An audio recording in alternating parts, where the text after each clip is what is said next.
Informação importante: a novela envolvendo Arboleda e São Paulo terminou com um final feliz pro torcedor tricolor. Arboleda acertou a renovação do contrato com o São Paulo e no vídeo de hoje do canal do Nicola trago bastidores e detalhes desse acordo. Bora falar agora sobre John Textor, que voltou a causar. Dono da SAF do Botafogo usou seu site para publicar uma nota com novas acusações contra o Palmeiras. Acusações que esbarram no Fortaleza e também no São Paulo. O Textor afirma que pelo menos 5 jogadores do São Paulo manipularam a goleada sofrida pelo tricolor contra o Palmeiras no Brasileirão de 2023. Textor se baseia para fazer essa acusação em relatórios feitos por inteligência artificial e cita também um jogo contra o Fortaleza. Bom contar que todas essas acusações não têm provas, ou pelo menos até agora o John Textor não apresentou provas. Ele se baseia nesse relatório feito por inteligência artificial. Vou citar cada um dos casos. Primeiro, no Palmeiras 4, Fortaleza 0, jogo do Campeonato Brasileiro de 2022. Vale a lembrança de que o Palmeiras entrou em campo já como campeão, o que só diminui qualquer eventual denúncia. Se o Palmeiras se beneficiou de outras situações para ser campeão, nesse caso específico não, porque o Palmeiras já entrou em campo campeão, o que esvazia a denúncia do John Textor. De qualquer forma, segundo esse relatório do Textor, 4 jogadores do Fortaleza excederam limites que estabeleceriam evidências claras e convincentes de manipulação de jogos. Já a acusação contra o São Paulo se dá naquele Palmeiras 5, São Paulo 0 do Campeonato Brasileiro de 2023. São Paulo já tinha vaga na Libertadores da América do ano seguinte, no caso dessa temporada, por causa do título da Copa do Brasil, e levou o 5-0 do Palmeiras.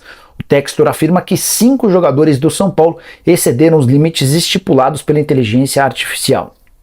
Para vocês entenderem, a inteligência artificial monitora os movimentos dos atletas e há a percepção de que 5 jogadores se comportaram de maneira muito diferente nesse jogo contra o Palmeiras. Acho que também é outro caso muito específico de um time que acaba de ser campeão e vai a campo possivelmente muito menos motivado, muito menos empolgado, até porque os caras passaram comemorando, enfim.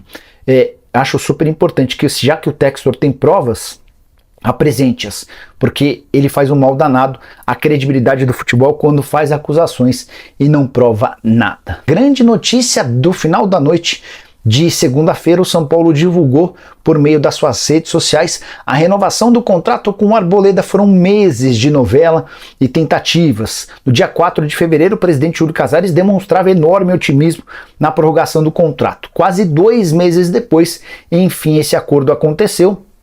O Arboleda vai passar a ter vínculo com o São Paulo até dezembro de 2027. O contrato atual se encerrava em dezembro desse ano.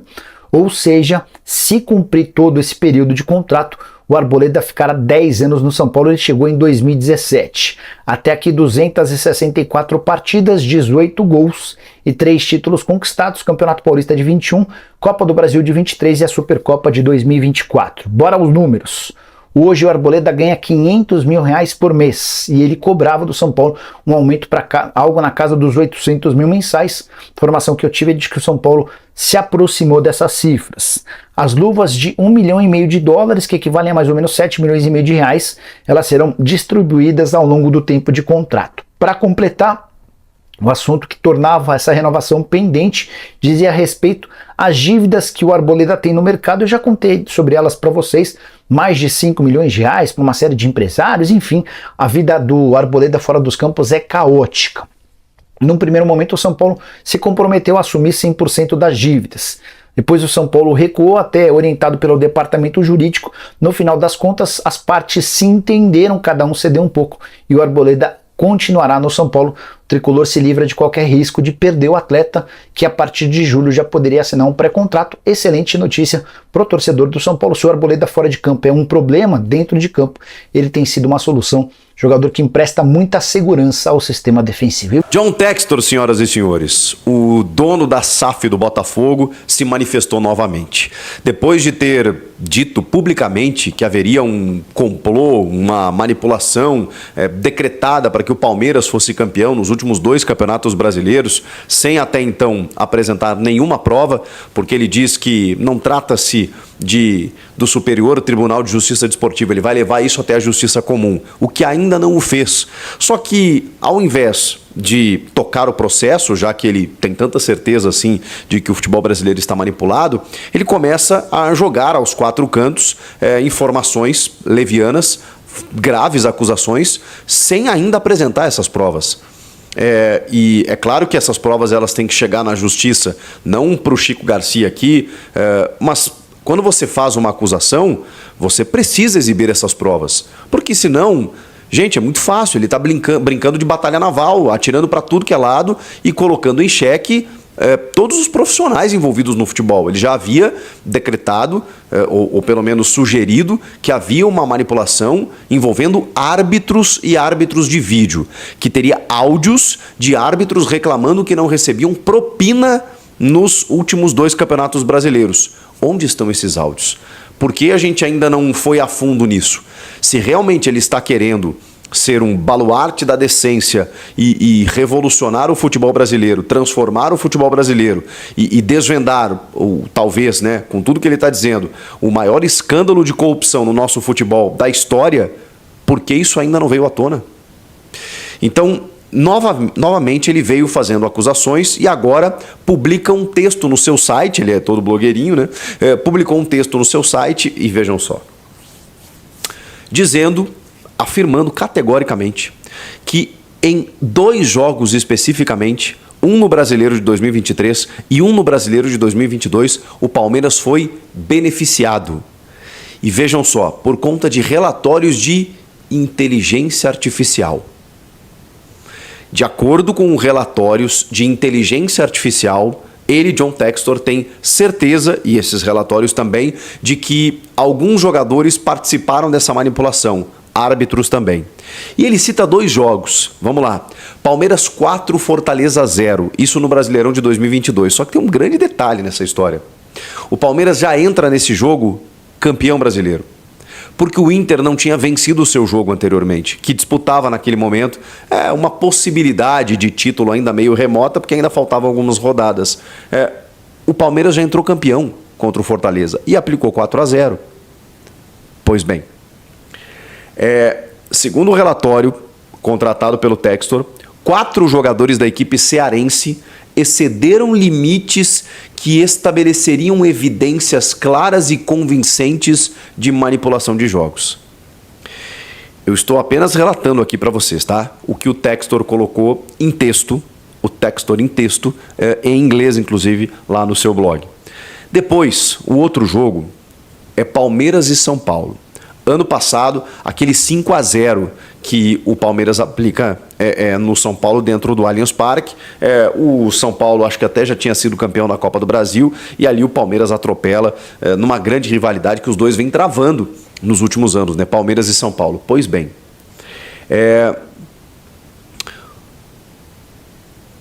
na ocasião desse jogo, o Botafogo era o líder. E aí o Textor afirma que 5 jogadores são paulinos, ele afirma que 5 jogadores são paulinos excederam os limites estipulados pela inteligência artificial. É óbvio que isso não iria ficar batido, que não iria passar batido. Ele acusa 5 jogadores do São Paulo de estarem envolvidos numa manipulação para perder para o rival Palmeiras por 5-0 dentro do Allianz Parque. Cara, isso é tão nonsense que, se for verdade, a gente está diante do maior crime da história do futebol. Da história. Não haverá nada parecido com isso. Nada. Se isso for comprovado. É por isso que é tão difícil acreditar. A gente está falando de uma rivalidade. E outra, quando ele fala que 5 jogadores do São Paulo fizeram isso, ele atira para todo o elenco. Para, no mínimo, todo mundo que entrou em campo. Porque ele não dá nomes. Então, ele coloca em xeque para o torcedor do São Paulo, para a instituição, para a opinião pública, de que alguns jogadores do São Paulo se venderam para esse jogo. Gente, olhem um absurdo que é isso. De novo, sem apresentar essas provas. Aí é claro, né, gente? É claro que isso gerou um repúdio, né, dos clubes. Antes disso, segundo o Textor, alguns especialistas, que ele não citou o nome deles, né, e de inteligência artificial, decretaram 100% de confirmação que houve manipulação nesses jogos citados na nota e que ele já enviou esses relatórios para os seus procuradores. E ele voltou a afirmar que árbitros e árbitros de vídeo também participaram dessa manipulação. Diz ele, já tomei providências para fornecer a um procurador provas abrangentes relativas a esses jogos citados e a outros. Há provas de uma sequência de manipulações que devastou o campeonato de 2023. Além dos maus atores em campo, entre aspas, ou entre parênteses, né, geralmente jogadores, também estou preparado para demonstrar combinações entre árbitro de campo e árbitro de vídeo que claramente participaram da manipulação de jogos com erros graves de arbitragem para garantir o resultado manipulado. A vitória por 5-0, segue a nota do Textor, do Palmeiras sobre o São Paulo, foi o começo de uma virada aparentemente impossível, entre parênteses, e agora histórica, sobre uma equipe do Botafogo que tinha o recorde de pontos do primeiro turno do Brasileirão após 14 vitórias em 17 jogos. Olha, que coisa. Mas a incompetência do Botafogo ele não coloca aqui. E só um detalhe, tá? John Textor, caso o título seja retirado do Palmeiras, eu não consigo nem falar isso sério, o vice-campeão foi o Grêmio, tá? Porque o Botafogo não teve competência nem para chegar em segundo, nem em terceiro, nem em quarto. Chegou em quinto. O jogo entre Palmeiras e São Paulo em outubro de 23 foi, de acordo com especialistas em inteligência artificial, manipulado por pelo menos 5 jogadores do São Paulo. 7 jogadores mostraram desvios anormais em situações cruciais de gols, mas apenas 5 ultrapassaram limites que deixam clara e convincente a manipulação. É preciso deixar claro que a prova não estabelece motivos e também não sugere que nenhum clube foi responsável pela manipulação além dos jogadores identificados. Aqui ele está isentando o São Paulo, né, como clube. Meu Deus do céu. O relatório Match Fix nível 2, que prova, após conclusão do Match Fix nível 3, manipulação da partida entre Palmeiras e São Paulo, foi enviado ao STJD no fim de 2023. Mas o STJD teve uma decisão clara de não investigar mais a fundo. Nomes dos acusados são e sempre deverão ser omitidos e não mostrados à Justiça Desportiva. Essas provas devem ser apresentadas apenas para procuradores e investigadores governamentais. Eu não tenho a intenção de prejudicar os acusados antes deles conseguirem se proteger. Finaliza a nota do John Textor. Ele quer protegê-los, mas sinto dizer que ele não consegue fazer isso, porque ao invés de protegê-los, ele acusa todo mundo. Quando ele coloca que 5 jogadores participaram da manipulação, ele coloca em xeque todo o elenco que entrou em campo. O Palmeiras, de novo, se manifestou. Vem adotando, o Palmeiras em nota, todas as medidas jurídicas cabíveis contra o dono da SAF do Botafogo, John Textor, e não pretende se manifestar novamente sobre a bizarra tentativa do caricato Cartola de justificar a perda do título brasileiro de 2023. Confiamos que as autoridades competentes tomarão as providências necessárias com a urgência que o tema exige. Essa foi a nota do Palmeiras. E o São Paulo veio a público também, dizendo: o São Paulo Futebol Clube tomou conhecimento e repudia veementemente as graves e infundadas acusações de participação de atletas do elenco tricolor em manipulação de resultados feitas pelo dono da SAF do Botafogo. Tal afirmação, sem nenhum vestígio de prova, ataca a idoneidade de jogadores do elenco profissional masculino e a lisura da instituição São Paulo Futebol Clube em seus 94 anos de história. O clube já acionou o seu departamento jurídico, que estudará e tomará as medidas cabíveis na esfera legal. Inclusive, né, uma possibilidade aí de um processo criminal contra o John Textor. Gente, é surreal que a gente esteja vivendo isso, porque existe um abismo e um extremismo radical que tudo isso aponta para um lado ou para o outro. Não existe meio termo. Ou nós estamos diante, repito, do maior escândalo de corrupção da história do futebol mundial, que envolveriam árbitros de vídeo, jogadores que perderiam um clássico para o rival por 5-0, ou realmente estamos diante de um escândalo sem precedentes na história do futebol mundial, repito a dizer, ou esse senhor precisa responder criminalmente por tudo isso que ele está fazendo. E funcionar aqui, continua sendo, por isso, a minha segunda interrogação. E olha que eu tenho um olhar muito positivo para essas duas interrogações. A terceira, para mim, é o São Paulo. Porque o São Paulo tem um técnico que os jogadores gostam muito, só que o São Paulo, do ano passado para cá, não conseguiu melhorar, né? Quando eu olho o potencial do meio campo na frente dessas três equipes do São Paulo é menor, né? Desculpa, das três. Botafogo, Atlético e São Paulo, três interrogações. Tá. Não é maior que o do Fluminense e também não é maior que o do Flamengo. Eu tenho uma questão, eu colocaria o Grêmio com uma interrogação. Então, não só para o outro lado. É que a expectativa em cima do Grêmio é menor que a expectativa em cima do São Paulo, a não ser a torcida do Grêmio. Mas é engraçado, porque todo mundo é interrogação quase, gente. É maior porque o Inter é uma certeza nesse momento. Na Sul-Americana também. Não é uma interrogação também? Não, é que tudo bem. É que você olha elenco. Porque eu acho que corrobora. Favoritar. Quem vai ter menos interrogação para mim é o Você olha Flamengo, elenco, os treinadores, potencial que está mais ajustado, que entregou até agora, trabalho que vem mais atrás e tal, e você tem meio que um direcionamento, assim.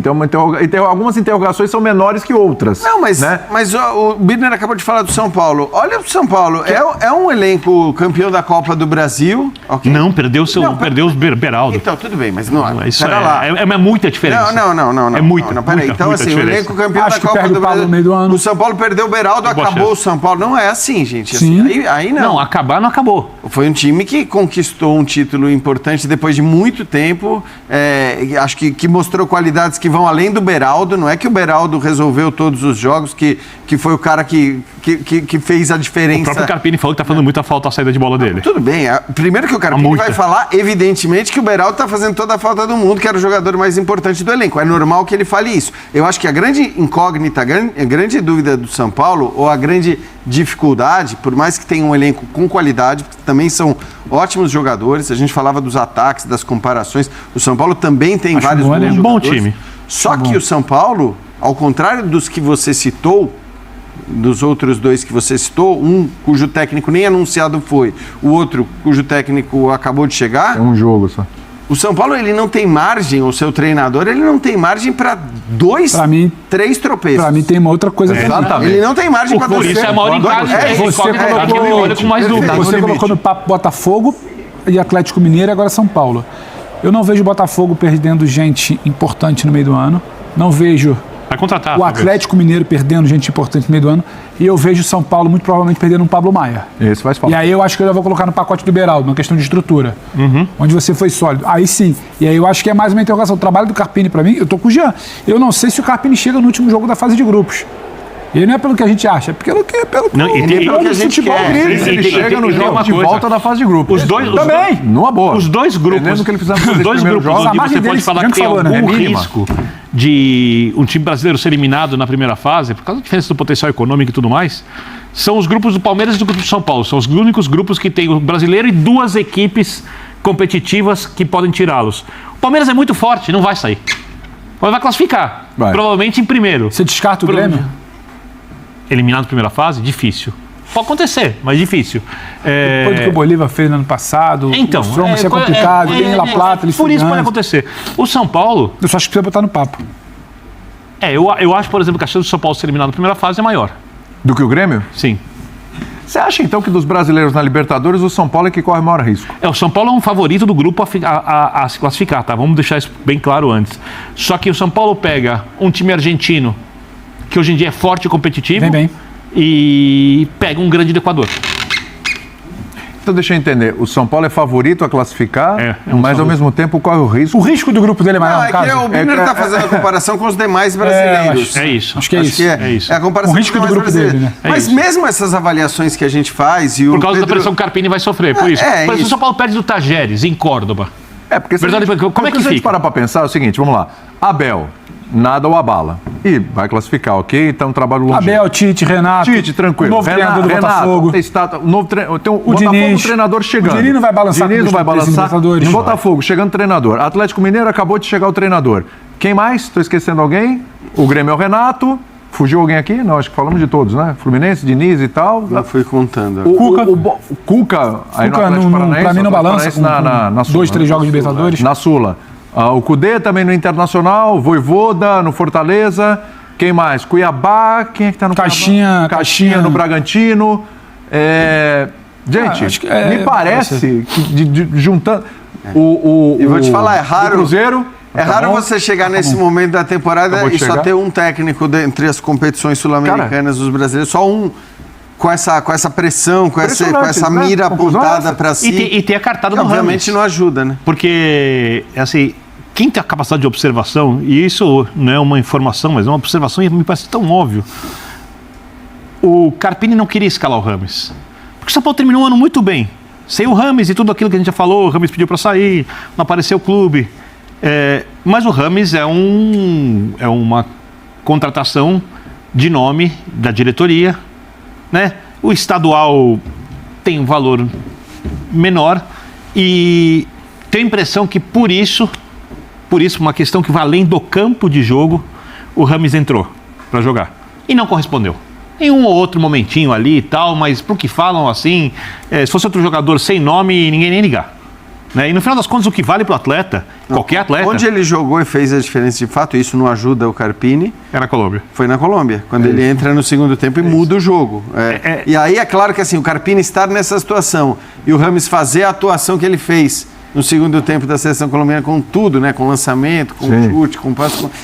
acaba disputando a vida do Carpini. Pelo que ele produz. Se o jogador não importasse pelo que ele produz, o Neymar seria maior que o Cristiano Ronaldo no futebol.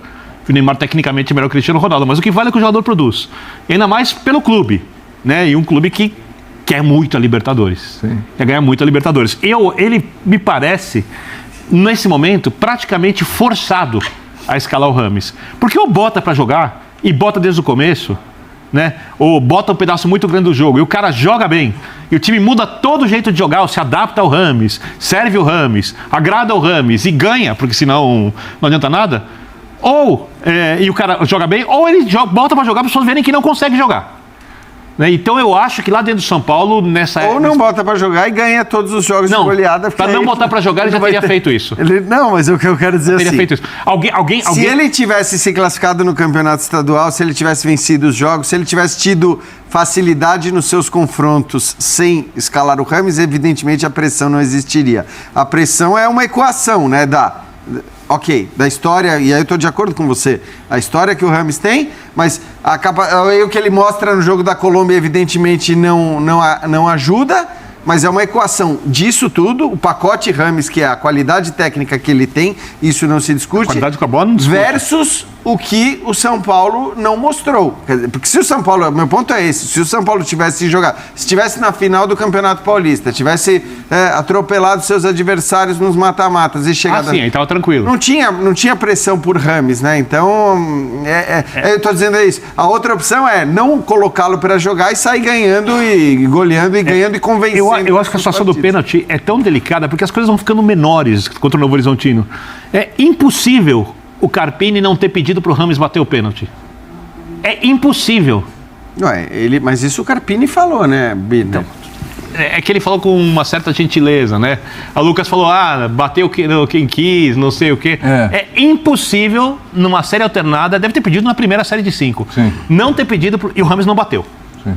E ele tá lá, para começar a Libertadores. Tudo isso, para mim, gera uma situação que eu não sei no que vai dar. Essa é a minha grande questão com o São Paulo. Pedro, por falar em grande questão com o São Paulo, você acha que a possibilidade de sucesso, quando eu falo sucesso, não é necessariamente título, fases mais agudas, é do São Paulo na Libertadores ou do Corinthians na Sul-Americana? Hoje? O trabalho? Eu acho, é o que o Jean fala, né? É uma amostragem muito mínima. Mas, não escapando da pergunta, mas fazendo outra para a reflexão ficar maior. Quem chega mais tranquilo? O Antônio? O Corinthians, o Antônio Oliveira. Com certeza. Então eu vou trabalhar com o mínimo cenário que a gente tem. O Antônio não entregou uma grande vitória, não entregou nem classificação, Não entregou. Ele está tentando corrigir o desastre de ideia, de planejamento do início, né? Isso. Ele está tentando. A gente tem um pouco mais de expectativa com o Corinthians.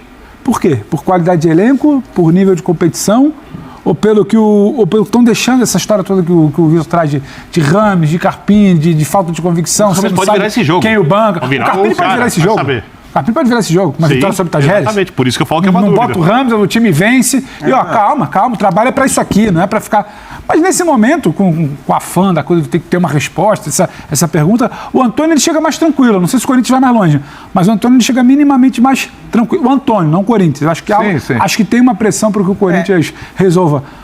Mas se dá pra responder por alguém só no comparativo de técnico. Não dá pra cravar, não vou... É que a pressão do Corinthians é maior no brasileiro, né? Então, porque eu acho, assim, para responder a sua pergunta, para mim a vantagem do Corinthians... E a Sul-Americana tem uma expressão menor também. E entendo quando o Pedro fala que o Antônio chega numa situação de menos pressão do que o Carpini, não tem dúvida. Esse é um ponto favorável ao Corinthians. Por outro lado, estes jogadores do São Paulo que ali estão... já jogaram mais futebol do que os jogadores do Corinthians que ali estão. Sim. O Corinthians é uma remontagem maior, é um time que a gente ainda não sabe onde vai dar. Claro que pode jogar mais do que jogou até aqui, não tem dúvida nenhuma disso, mas a gente não sabe. Então, assim, o futebol ele está mais próximo desse time do São Paulo, que já jogou um futebol decente. Perdeu o Beraldo, claro que é uma perda pesada, mas... O Nestor tá fazendo falta mas também, não é... Mas acho também que o Corinthians talvez precise de menos. Assim, para avançar numa Sul-Americana. Então fica, sabe? Esse é o meu ponto. O meu ponto são os outros. Quer dizer, a vantagem do Corinthians não tem a ver com... Não é sobre si. A vantagem do Corinthians são os outros. O Corinthians está na Sul-Americana enquanto o São Paulo está na Libertadores. Se o São Paulo tivesse... Apesar que, vamos lá, o grupo do Corinthians é um grupo perigoso. O São Paulo na Sul-Americana esperaria mais do São Paulo. Mas o Corinthians na Libertadores... Eu esperaria mais de São Paulo também. Mas o grupo do Corinthians são coisas diferentes. Dá pra passar, gente, em primeiro, hein? Na Sul-Americana? Na Sul-Americana. Tem que pensar que sim. Né? Dá pra passar em primeiro, né? Você falou que é um grupo perigoso, não acho o grupo do Corinthians perigoso. Você acha que não pode ficar em segundo? Não pode. Pode, mas você olha o grupo do Corinthians... E até em segundo você pode seguir na Sul-Americana. Agora, claro que a pedreira é maior na Libertadores. Mas dependendo dos cruzamentos, você consegue... O Corinthians na Sul-Americana parece, mas, por exemplo, tem o Internacional. Só vou falar dos brasileiros, você tem que manter conta. Internacional... Fortaleza. Você fala de o grupo do Fortaleza é mais difícil que o grupo da Libertadores. Não sei nem se Fortaleza passa. É complicado. Tem o Boca, tem o Racing. A Sul-Americana não tá esse mamão com açúcar. Não, é um torneio que vale muito ganhar, tá? Não é um torneio a ser desprezado. Mas para você ir mais longe, eu acho que assim, hoje, claro que a gente olha para a situação de São Paulo e obviamente, por ser um time que já jogou o futebol, que é o campeão da Copa do Brasil, disputada contra os melhores times do Brasil, nos quais hoje o São Paulo não se inclui, mas o São Paulo ganhou uma competição em que esses times estavam todos disputando. Então, assim, não é impossível. O São Paulo tem a condição. Hoje, claro que a situação do São Paulo para começar a Libertadores parece mais difícil do que a situação do Corinthians para começar a Copa Sul-Americana, por mais que a Copa Sul-Americana tenha esses times que você citou. Porque se a gente for enumerar os times da Libertadores, a gente vai enumerar tantos ou mais times de qualidade... Sim. E indiscutivelmente mais fortes do que esses que você citou. Então, acho que assim, a vantagem nessa comparação é só que o Corinthians disputa uma competição de um nível técnico menor. Mas que se o São Paulo lá estivesse, São Paulo para mim teria mais chances. Não é que o trabalho seja melhor. Se estivesse na Sul-Americana. Se a gente tivesse que jogar para a mesma régua. Né? São Paulo é Corinthians na Sul-Americana. Vamos ignorar aqui porque a gente não tem os grupos. Aí, porque eu vou me apegar àquilo ali que o Jean falou também. A gente já viu esse São Paulo. O Corinthians ainda está no exercício do que o Antônio pode fazer com um grupo que, em tese, tem bons jogadores e tal. Então, assim, eu acho que o Corinthians está numa competição abaixo, um peso a outro, mas se trouxesse para a mesma régua, o São Paulo estaria à frente. Mas não existe a tal mesma régua. Então, acho que vai ficar um sem resposta, mas o Corinthians é uma situação um pouco mais... Não é tranquila, porque não tem tranquilidade no Corinthians, né? Mas tem menos pressão nesse início de Sul-Americano do Corinthians do que no início de